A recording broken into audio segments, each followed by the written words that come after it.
And we're live. Tom Lebecki here with the latest live stream, weekly stream with Dr. Douglas at Steinbrech, who is an expert in male plastic surgery. Dr. Steinbrech, welcome back to the weekly stream. Hey, Tom. Thanks so much. Super excited to be here talking about everything male plastic surgery and aesthetics in general. All dudes.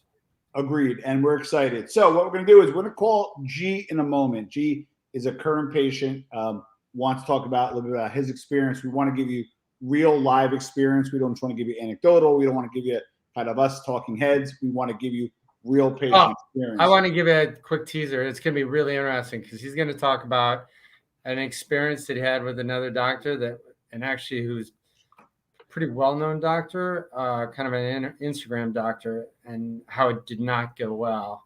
So it dropped my jaw when I heard the story. So he's gonna download it. It's pretty interesting. Interesting. All right. I'm just gonna text him to let him know we're about to get him on. Let's do one question in the field. Yeah. We're recording live, and then as people trickle in, we will get to a G. So one of the biggest questions is what makes male plastic surgery different? And respectfully, why should I go to you versus the guy that saw 9 women and just one guy? Right. A lot of people think like a human being is a human being, chop, chop, chop. And it's not exactly like that for several different reasons. First of all, anatomy is slightly, it's different. Yeah, the muscular structure is different. Pec muscles are different. Yeah. The glandular material, the mammary glands are not on the man. Different male anatomy, female anatomy below the belt. So those are obvious difference in the ratios of the hip, the pelvic bone, the buttocks, the shape of the hips. All these are so different between men and women. Second thing is, what do they wear? What kind of swimsuits do they wear? What kind of habits do they have in terms of the way they like to dress? Those can make a big difference in terms of incisions. Another thing is tattooing. Women are less likely, and I don't want to generalize, and I don't want to be sexist. There are some women that are loaded with tattoos. Hooray! There's some guys that don't want a single one. Fine, completely understand. But in general, men are more likely to trade a scar for a tattoo, which frees us up to be much more likely and be much more aggressive in terms of tightening tissues in different areas. And they're less likely to worry. So, some people, I'm not going to say if they're men or women, where my life has changed. My life is ruined forever because I have 2 small scars in certain areas because I wanted to have a better result. In general, guys, and I'm not saying that's necessarily women, but I'm saying in general, guys are less likely to have that. There is this great guy in Newcastle, this guy who's on Instagram. He lost 100 pounds, right? 200 pounds. Yeah. And he is jacked. Just looks like he never had a pound overweight. In fact, we should feature him sometime, Tom. And he's just a really great influencer. But he's been tucked in every single direction, but he's just tatted around. And you would never even notice it. So tattoos and have a lot to do. Men have more freedom from even now, even from a societal standpoint now they have. And then the last thing is just how men and women feel in general about how they want to look. It can be totally different between a man and a woman. And what about training wise? Because I can't imagine if you're not trained on men per se, or you don't do a lot of men. There's like almost 0.0. There is 0.00 training specifically for men. There may be, like when you're talking about rhinoplasty, there may be some slight tips that people talk between man and a woman. Rarely, I didn't do any when I was in my residency. I didn't do any gyno. I didn't do any really specific liposuction for men that I recall, and we were never taught about the differences between men and women. So that was sort of things that have evolved over the years. Now there's a little bit more of it. That's why I wrote the whole textbook about it, is because people need to know about it. Thanks, Frankie. Thanks for saying hi. And yeah, Frankie's a return viewer. Thanks, Frankie. Thanks, 1-on-1. We got some people trickling in. So before we get to G, the caller, and this is off the cuff. One of the cool things that I've been with Dr. Steinbrech at numerous conferences, aesthetic plastic surgery conferences, and basically they're starting to train on it, and they're starting to make it more focused in their programs, respectfully, because kind of what you've been doing. Can you speak to that a little bit? In the book, I've been lecturing on this for over 10 Yeah. years, and I always say at the beginning of a lot of my lectures, I have a guy on a little surfboard, and he's just paddling out on this teeny tiny wave, and then I flip to the next one where there's like the 30-foot wave of the guy and the guy in front of it, and that's how I felt 10 years ago when I was pedaling. But now they're definitely, I've noticed in the last 2 years, I always said it, but it just was never happening. But now in the last 2 years, it used to be, and I did an article on this, that only 15% of people on their websites had even mentioned men on their website, and less than 5% had a single BNA. We call them BNAs, before and after photos, with the had a men. So no one had it, and now over 50% of people have like a men's area on their website. So they've realized, you know, they're less. There used to be a problem with men. Men were a problem. They were evil. They were troublemakers. That was not the case. Yeah. It's just the guys, the plastic surgeons that were coming out, they didn't really know how to deal with men. They didn't know how to operate on them, so they would not get great results. They would make them look like women, and the men weren't happy because the result wasn't great because the doctor didn't have enough experience or any training whatsoever. Then the surgeon's got a big ego, so he didn't want to look bad in front of the patient, in front of himself, and in front of his staff. So he would just say, "No more men. Men are problems." It was always the patient's fault. And now we realize it's not. It's not. Men are great. They even had a word for it, Simon, Simon. Simon. It was a true journal article where they basically, it was against men, single, immature male, over expectations and narcissistic. Basically saying that all men are going to be troublemakers and to stay away from them, or a lot of men will be, and to be able to identify them. Did they have anything like that for women? No. It was just men, a bunch of old male cosmetic surgeons, plastic surgeons, who had to protect their egos because they didn't know how to operate on dudes. Yeah, you'd be surprised. And again, I've attended many of your seminars also, where your colleagues were there, and you would think some colleagues would embrace it with all four limbs and be like, "Hey, let's do this." So you know what? More for you. All right, so let's give G a call. Sure. So he's going to call in. So we're going to have the audio only. Hello? Hey, G, you're live with Tom Levesque and Dr. Doug Steinbrech. How you doing, G? I'm doing well. This is my first podcast, so this will be fun. I love it. Doc, can you hear him okay? Just a little bit closer to the mic so everybody can hear him. Okay, so G, why don't you say something to make sure we validate your audio? Sure, is this better? Yeah, that's better. Okay, fantastic. All right, so why don't you start off? How'd you find Dr. Steinbrech? How'd you engage? What did you get? And give us all that fun stuff. Sure. I found him online doing a Google search. Okay. And before, I just want to commend him, and I'll get into how I found him, but I just want to make sure I get this out in case I'm not asked the question. And Okay.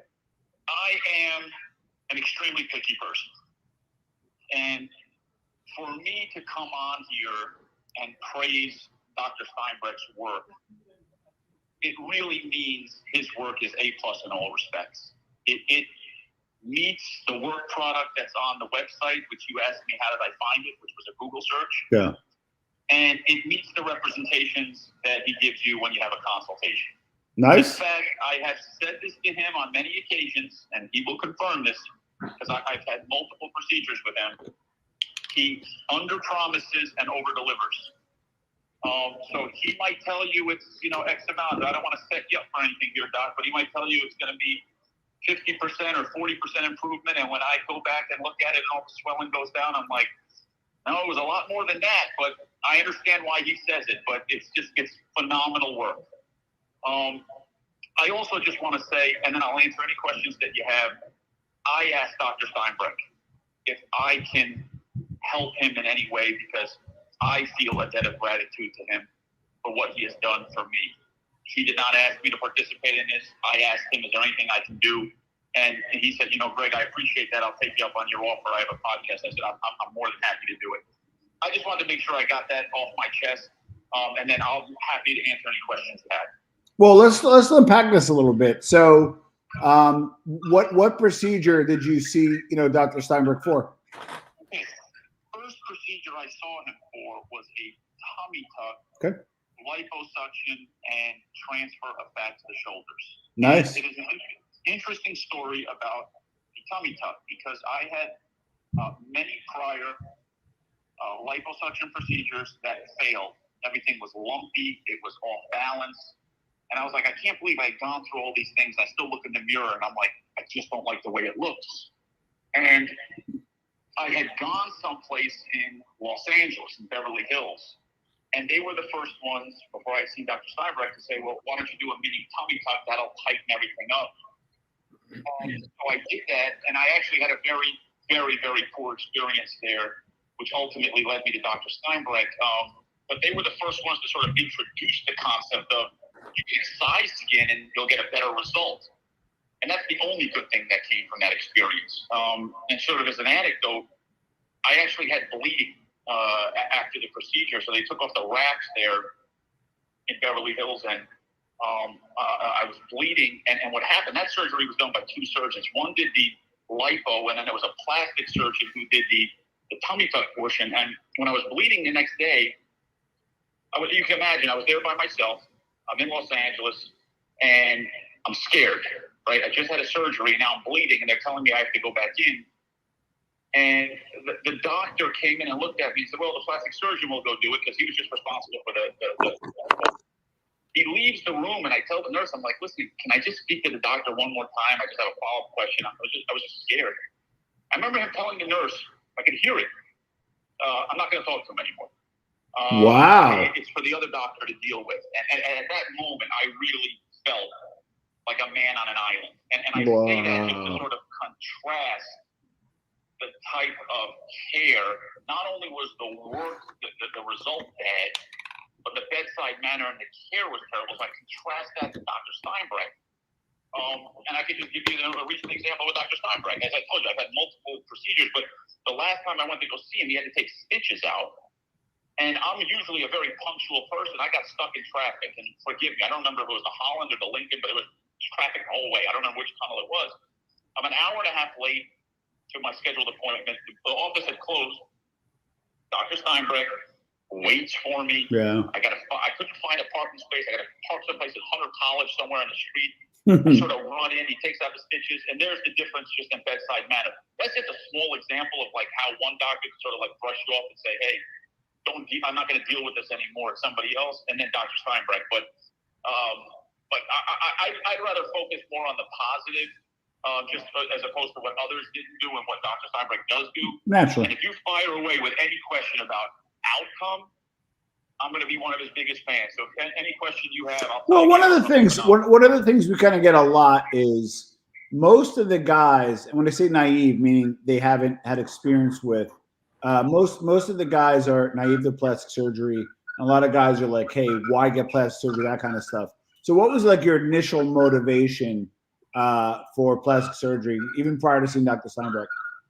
Yeah, the primary reason is I had back surgery when I was a young man, my early to mid 20s, and I used to lift a lot and play basketball and lift weights and you name it. I loved every sport. I played every sport growing up. And as I had the back surgery, my ability to be active, anytime I would go to the gym, it's actually my back would hurt more. Or the sciatica would come back more for whatever reason. It was actually counterproductive. Maybe I was doing it wrong. I don't know. But so I sort of found myself that the shape wasn't there. And I couldn't even do what I wanted to do to get in shape. So I said, maybe this is something I can do. And I mean, the results were phenomenal. Another anecdote I'll just give you is, I went to go see a PCP for the first time. Yeah. First encounter, and he's getting the history, and he's asking me how much do I work out. I'm like, oh doc, I really don't work out. He's like, well, you got like, you look like you're athletic. You have like big shoulders, or muscular shoulders. And I laughed. I said, doc, I got to tell you something. That's actually fat transfer to the shoulders. And he was like, he couldn't believe it. And I had another person once when I got a massage, and the person was like, hey, you're in great shape, muscular shoulders. And on that one, I didn't say anything, but I was just like, I can't believe how many compliments I get on the shoulders, which was my number one. Like, I want the shoulders to look athletic. I had like these narrow shoulders. And it's sort of funny to take a negative and turn it into a positive where people actually compliment you on something that was literally, I don't want to say, in my mind, it was a negative.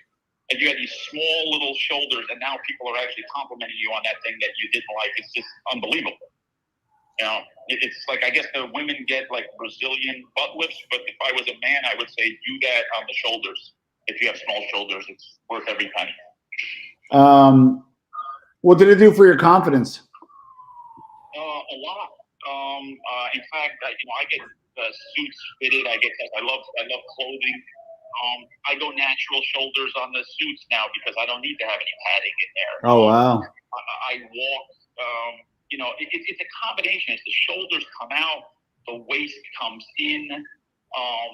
And so it's the rear comes out. And so like you're hitting it from every dimension. And, you're wearing the suits, a more fitted suit, and you look better, you feel better. It's really priceless. I mean, I hate to overstate it, but when you're walking and you feel good, like you exercised and, lost 20 pounds, but you didn't actually do it, but you still feel that way because of the dimensions, it's actually like priceless. Well, we also see a lot, and Doc talks about this too sometimes, where, don't get me wrong, some people are like hesitant about getting plastic surgery, but they get the plastic surgery, they feel better, and it actually becomes like a source of motivation to eat healthy, have a healthier lifestyle, and also, not that you weren't, but what I'm saying is, but it also not only gives you a confidence boost, but it also kind of sets you off in the right direction health-wise. Is that a fair statement? 100%.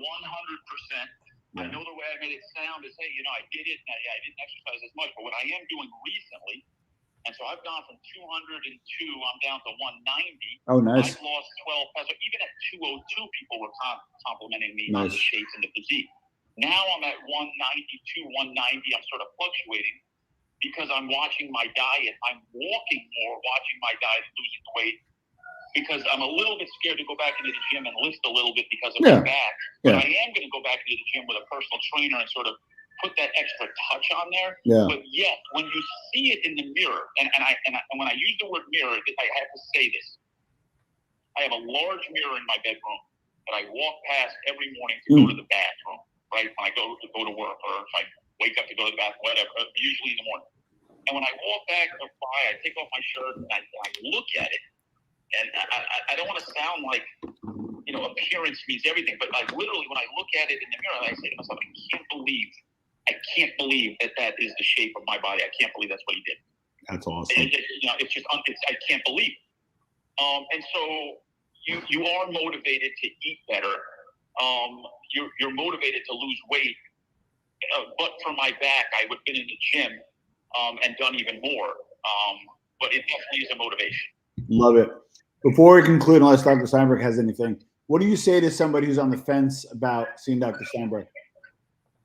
I would tell any potential patient, imagine getting the best male plastic surgeon to reshape your body, make you look 20 years younger without going to the gym.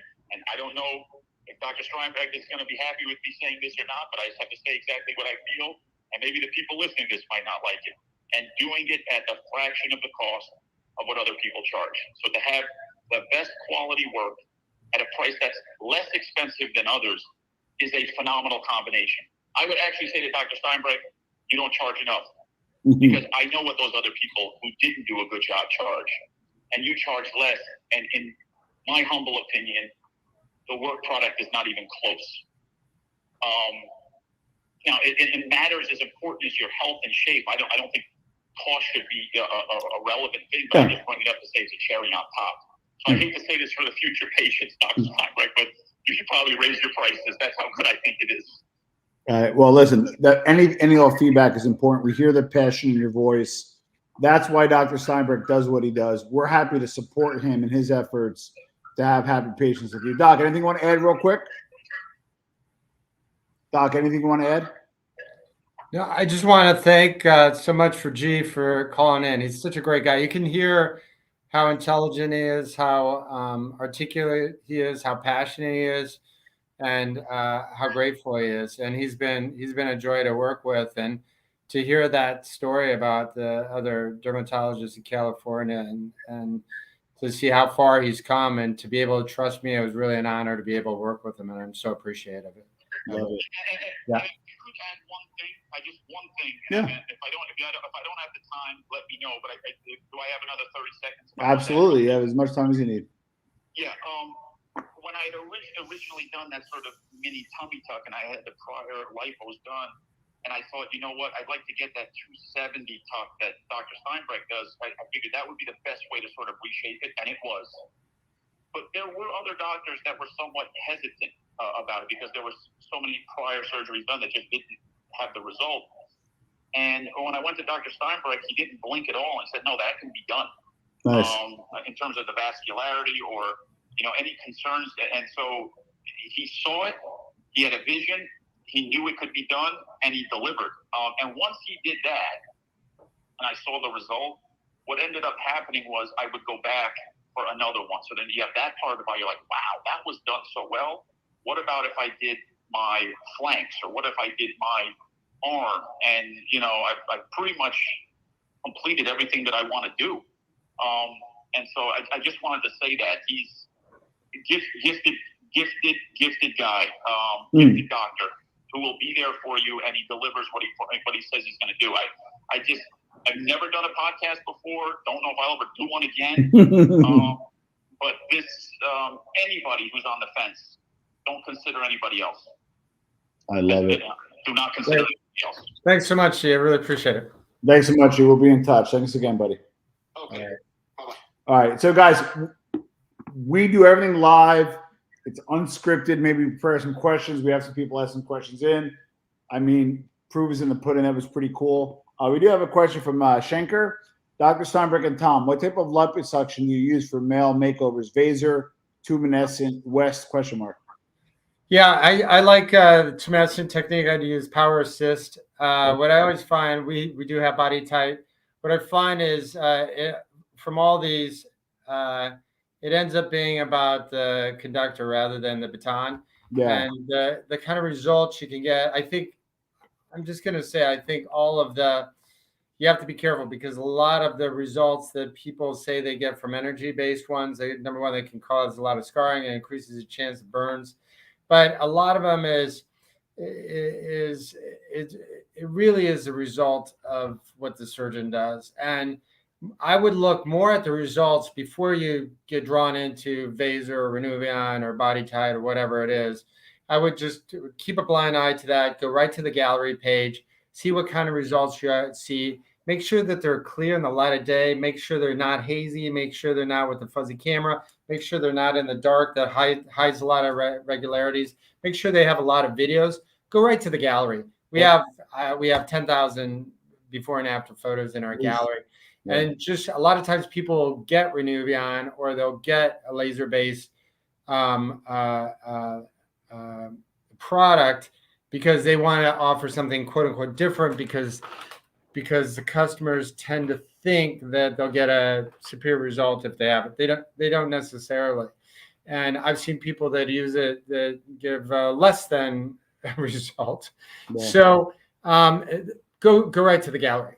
But I like to do the power assist by micro, and I like to use wet.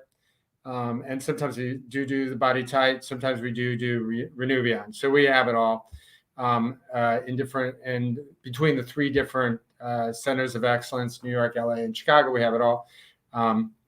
But go to the gallery. And Schenker, thank you so much. Thanks, Schenker.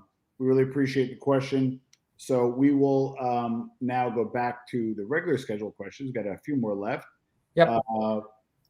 Eyelid surgery. I'm 47. My eyes are getting a little baggy. Genetic.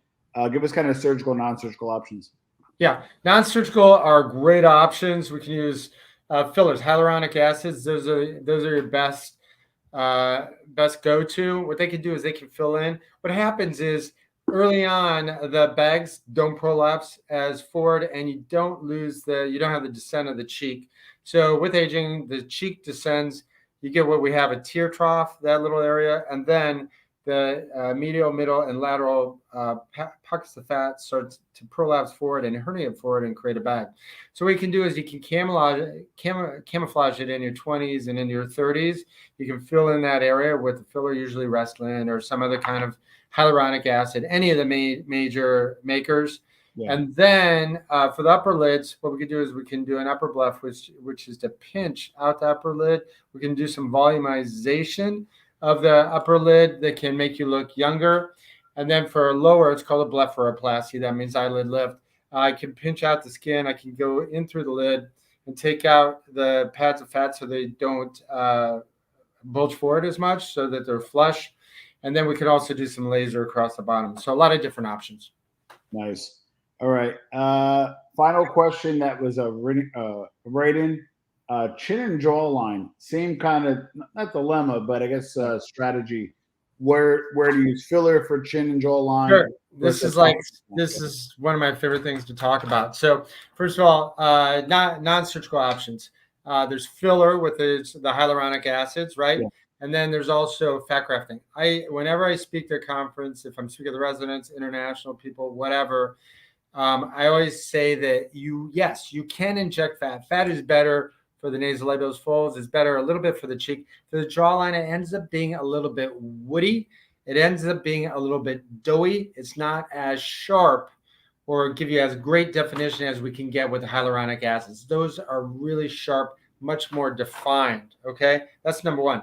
Now, hyaluronic acids, yes, you do have to redo them, but really, it's a better investment because it just looks better, and you're going to like the result longer. The second thing is, I did it today, chin implant. Beautiful, nice, square, masculine chin implant underneath, and then right on top of the bone, secure it into position, lock it into position. Today, I also did, last 2 days, same thing, chin implant, submental liposuction, either energy-based, neck tight or not, radio frequency, buccal fat resection, and fillers. So that's our regular triple play. That does an amazing job for patients. Buccal fat pad resection. More men should have it than not have it. More men would look better with it than not with it. So those are, I love to do that. Now, using implants for the chin is no brainer, great projection. Implants for the gonio angle, for the jawline, that's tricky because people always come in and they assume that that's just going to automatically give them this Brad Pitt sharp thing. No, it really doesn't. It gives you volume. So jawline implants are really meant for someone who has a thinner jawline, a thinner face, to give the volume. Once you have the volume, then you're going to want to do what I call a composite. You're going to want to put icing on the cake. The cake is the implant, but to really get that sharpness, even if you have a chin implant, you're going to want to, on top of that, sharpen it up with the hyaluronic acid, because that's really what gives you that sharp design. People have all this, feel your own skin. It's very thick. You're not going to get all that definition by just putting an implant deep, deep, deep down on the jawline. Now, if you need the whole thing, some people are born with beautiful cheekbones, very nice nose, but everything comes in and is very recessed. Okay. When that happens, we do a wraparound. And what we do is get a CAT scan and then get of your face, and then have a computer modeling of where you want to do, and do what we call a subtraction study, where you want to be subtracted from where you are now. And that results in what the implant is. Then we synthesize the implant based on that. And then we put it in 3 different incisions, through here, through the sides, and then we lock it together. And then you have a 180 wraparound jawline implant, which is an excellent option. Very nice. Final question is an easy one. Where did you go to med school? From Frankie Duca. Just wanted to know. Frankie, I grew up in Iowa, so I'm a local guy, and I grew up in a small town, and we were, I'm not going to say we were poor, but we didn't have generational wealth. So, and I never knew about any of the Ivy Leagues. And so I went to University of Iowa, which I loved, and I stayed there for medical school. And it was a really one of the biggest, definitely one of the biggest, second biggest hospital in the Midwest. Yeah. Really excellent internal medicine. Had a very good plastic surgery. But then when it came time to train, I wanted the best. I wanted to go to NYU. That is one of the top, if I may say, is really sort of the Harvard of plastic surgery programs. Nice. So I was fortunate enough to go general surgery there, and then stay for plastic and reconstructive surgery. And that's how I ended up staying in New York, and then we went on to LA and Chicago. Very good, and beyond. So this was a kind of a shorter one. Greetings from the Jersey Shore. I'm on kind of a hiatus, but we had to do the show. The show must go on. But more importantly, people are really loving the weekly lives. If you're part of the replay crew, again, I dropped a link in the chat. There'll be a link right in the about section, mailplasticsurgery.com. I get a lot of messages post-call. We get a lot of DMs on Instagram. A lot of guys are a little shy. They don't really want to put themselves out there. They don't want to, have their name associated with what they're doing. So you go to mailplasticsurgery.com. It's confidential because of HIPAA. You can call the office. You can put a contact form in or make an appointment directly. So Dr. Steinbrech, thank you for taking time out of your busy schedule. Each week, we're at 102 live right now. We keep building and building some great chats, some great questions. Thanks, Frankie and crew. And Dr. Steinbrech, I'll leave you with the closing remarks for the week. Yeah, hit us up at mailplasticsurgery.com. DM us if you have any questions, or you can DM me at Dr. Steinbrech also on Instagram. Always happy to talk to you. And we'll see you next week. Thanks, guys. Have a great one, everybody. Have a great